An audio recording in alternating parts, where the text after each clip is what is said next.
As you know, there has been a lot of discussion recently on the Bhushan Steel judgment, which came out on 2nd May of this year. There has been a lot of discussion on issues surrounding commercial wisdom, institutional accountability under the IBC framework, and more importantly, opening up of resolution plans that have been fully implemented. Today, we are going to indulge in a short panel discussion with my co-panelists here, and let me, without any further delay, introduce them. I have first Fauzia Khan, who is the General Counsel and Executive Director at Piramal Alternatives. I also have my colleague and partner at Trilegal, who is the partner in the banking and finance law practice, Prasandhar. Now, Fauzia and Prasan, as you know, we've been discussing this judgment significantly over the past couple of weeks. And one of the key issues that has come up is on commercial wisdom. We have been reading on a continuous basis that commercial wisdom of the COC is of paramount importance. However, this judgment has drawn a little bit of divergence from those precedents. How do you think the fact that commercial wisdom cannot work outside of procedural vacuum now affects stakeholders, especially from the COC's perspective, when you're sitting from the COC's perspective and when you're sitting from an RA's perspective? So from a RA perspective, I believe that, going forward, or this, we have to actually see how my resolution plan is now been drafted. Uh, for example, that I would now really draft my plan in a way that it protects my right, the implementation of my plan, and the most importantly, how the COC is following the due process as per the IBC. Earlier, the RA was not getting into the internal process of the COC, but with this judgment, the RA will also now start looking into how the process is being run. Is it within the timeline? Is the RA, is the COC following the process? These are the three important factors which will be looked into by the resolution applicant. As a COC also, I would also now be looking forward that, we are not totally dependent on what the IRP is going to do. But as a COC as a whole, we have to come across that we are following the process. The ability to question each other and understand that as lenders, how do we protect our interests? This judgment has also thrown up the issue that the COC is working together or not. How we are going to, work together. So with this judgment, these two important factors will be looked into. So to summarize, for the COC and for the prospective RA, what are the three factors that you will say are now going to be taken into consideration to mitigate risks? If you are to summarize three factors for the each. RA, it would be the plan, the timeline of implementation, and how the due process is followed, along with the contractual comforts which today I would say the RAs are going to put in, that how do I protect my interests, my equity by putting it into a corporate debtor. These are the three aspects the RA will look at it. And as a COC, I would see that, my process of running the COC, the CRP process is in line with what the IBC has laid down. Is the IRP is following the due process, and third is all the legal advice which we take from our law firms, which, as a as a COC and as a RP, are we taking in line with what it is adhered to? These are the important factors we will look.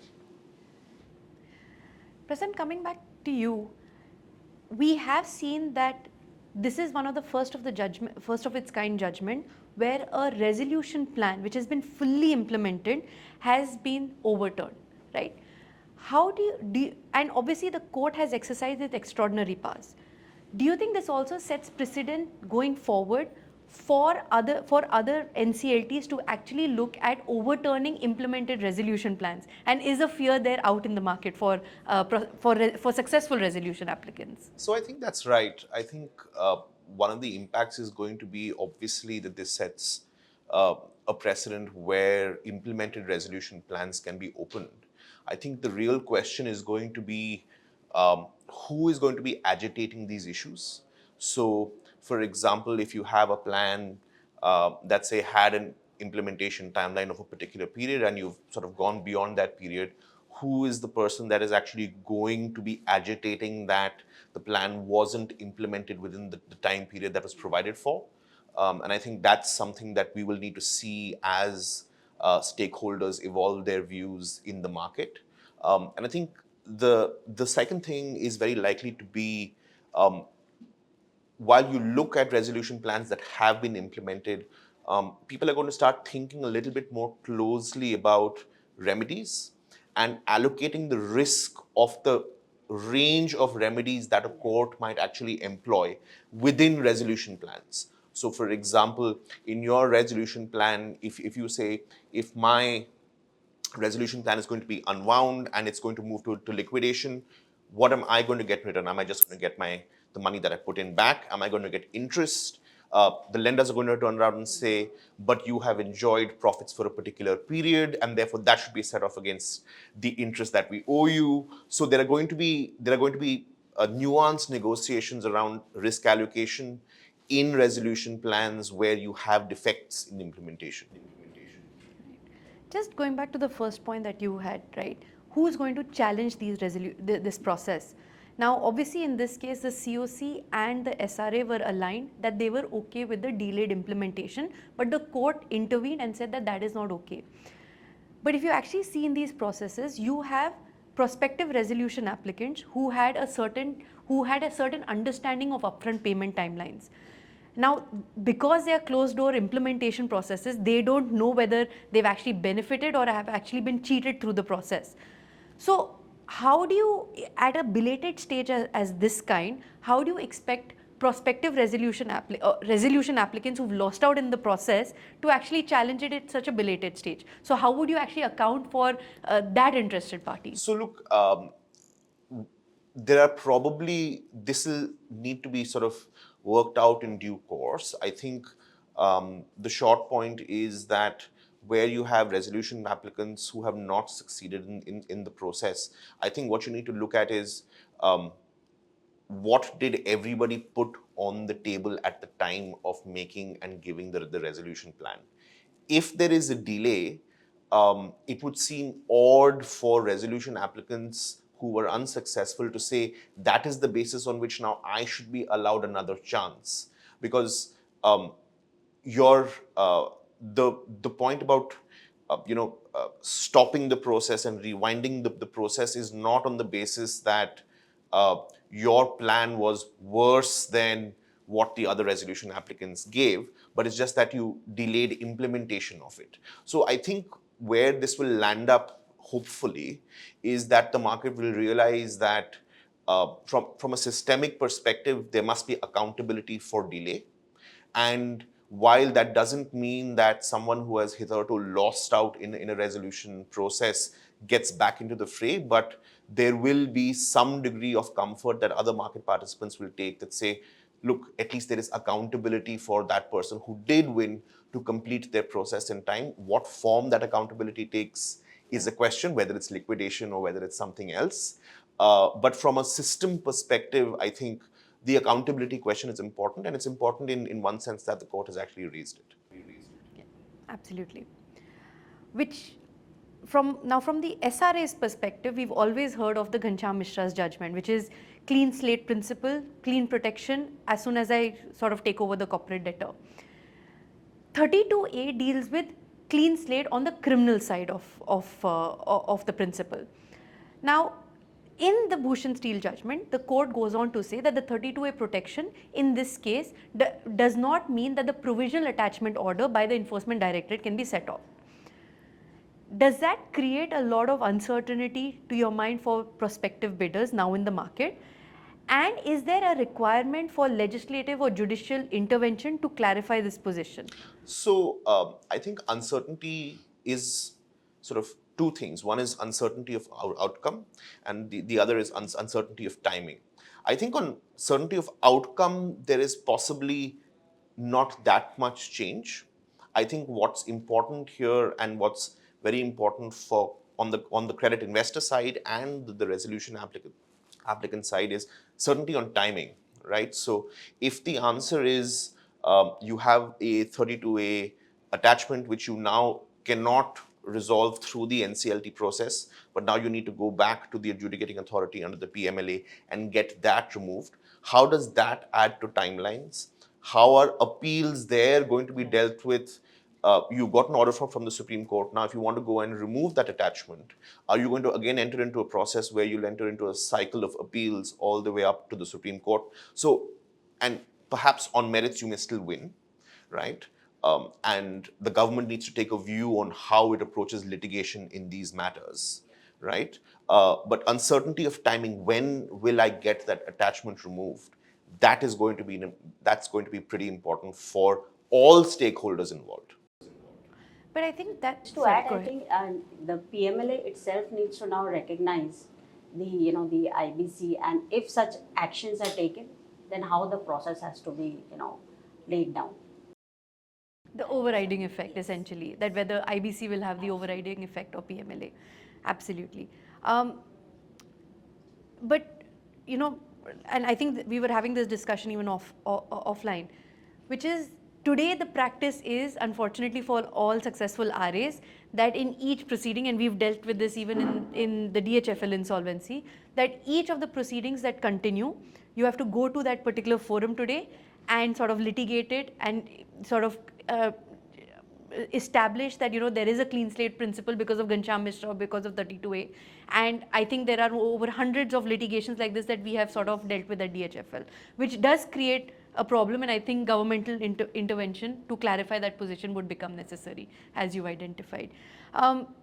The other important sort of and you've touched upon this, is the liquidation, and I think that is the main question that is coming up is, after such a delayed point in time, how do you carry out the liquidation, and more importantly, is it important prior to liquidation to have the SRA recover its dues from the COC members, and how will it actually recover it, and do you think it will actually be in losses, or is there a way of sort of reconciling liquidation and the recovery for SRA? So look, I think the process is going to be hard, and I think this is going to be a test case for figuring out how these processes are going to play out. I think if you look at the composition of the committee of creditors, you may have banks who will probably, given what they had promised to the court, have to pay up.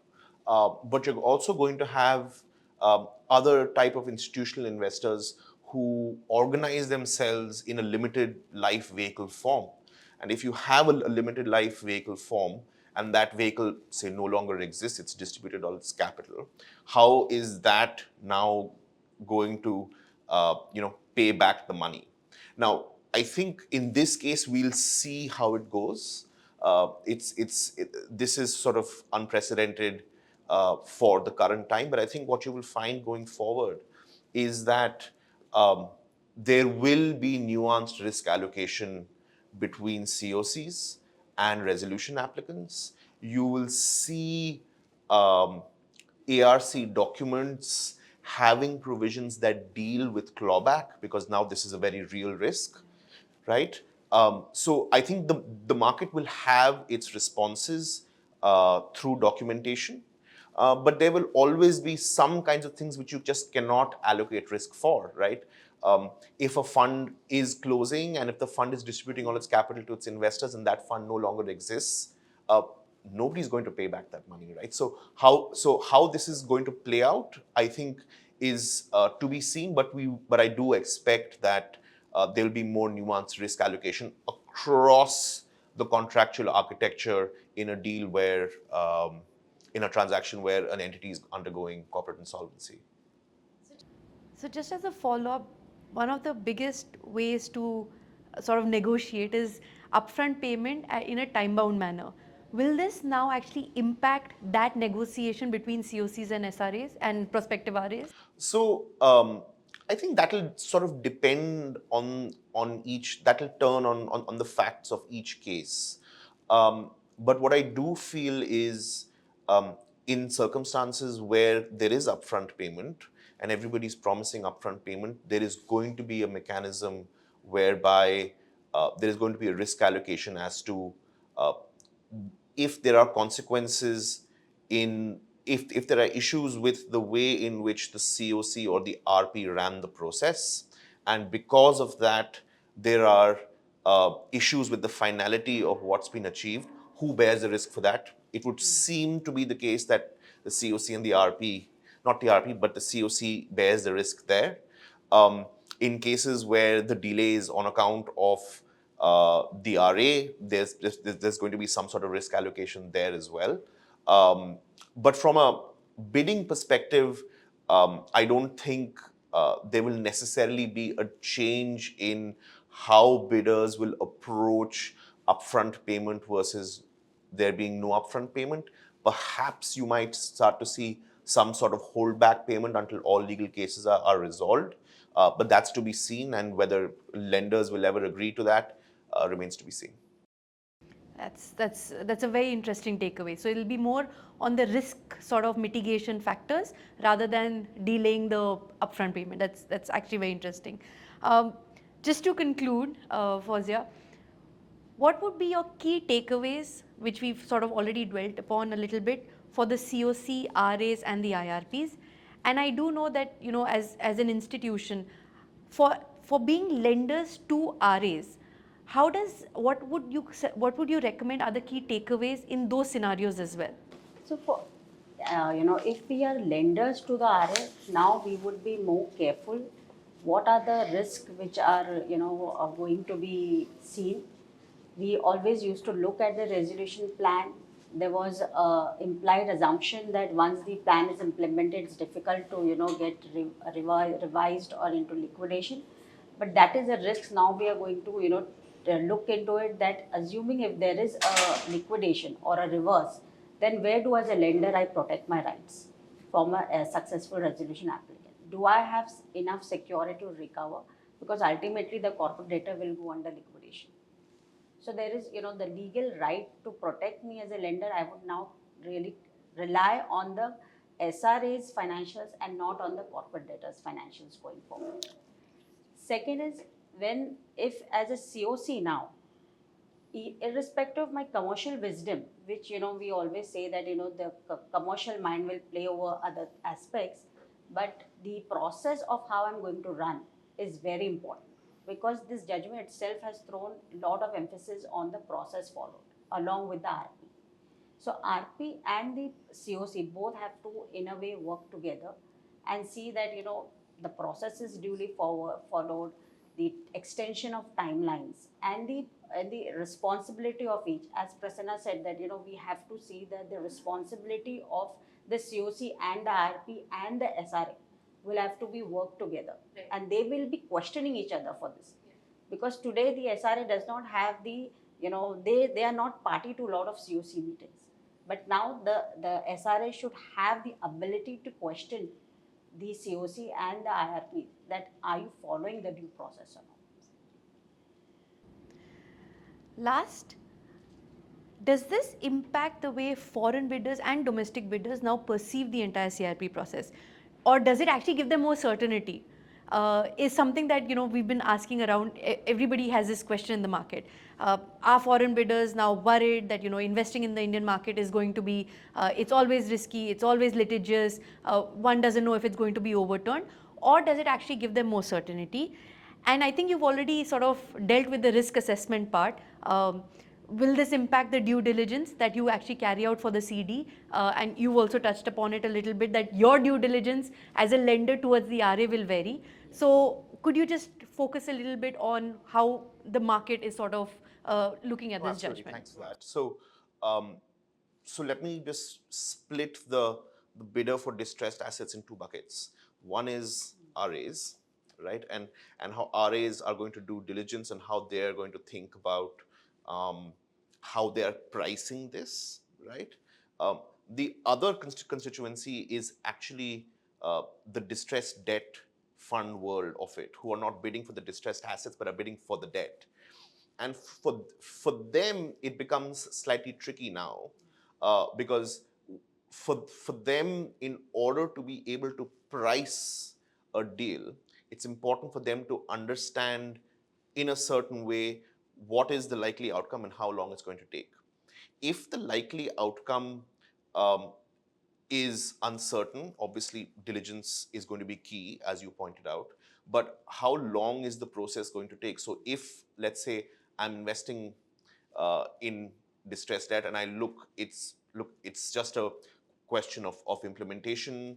The money is going to come, a year down the line. I can give somebody liquidity today, who wants the liquidity today, and take up their position.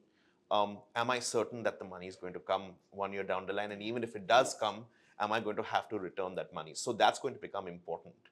On the flip side, you're going to have to think about, when you know there are rescue financiers, or where you have both Indian and international credit funds who are looking to come into situations that are pre-IBC, that are stressed. What is their base case when, if they look at us, if they're thinking about a complicated capital structure, they're saying, look, this might go into IBC. Are they saying, is their view now going to be, it is more likely now that this is going to go into liquidation because IBC processes just take too long? Or is my base assumption that I'm going to get an outcome in an IBC? So how do I price that risk? And how do I price the time? So that's going to be how at least a large number of the institutional investor community is going to start looking at these points. It's going to affect pricing. It's going to affect diligence. And in a certain sense, obviously, it's then going to impact debtors as well, because their availability to get financing in times of stress is going to get impacted. It's going to get costlier. So that's also something that we foresee will happen in due course. Very interesting. I think those were the only questions that we had. Thank you so much for joining us. I think there was a lot of discussion, obviously, on the judgment, but that's something we can obviously read and understand. But what is actually prevalent, the questions in the market, I think, has been answered by this panel significantly. And I think a lot of questions are going to be answered in practice in the future. But thank you so much for joining us. Thanks very much.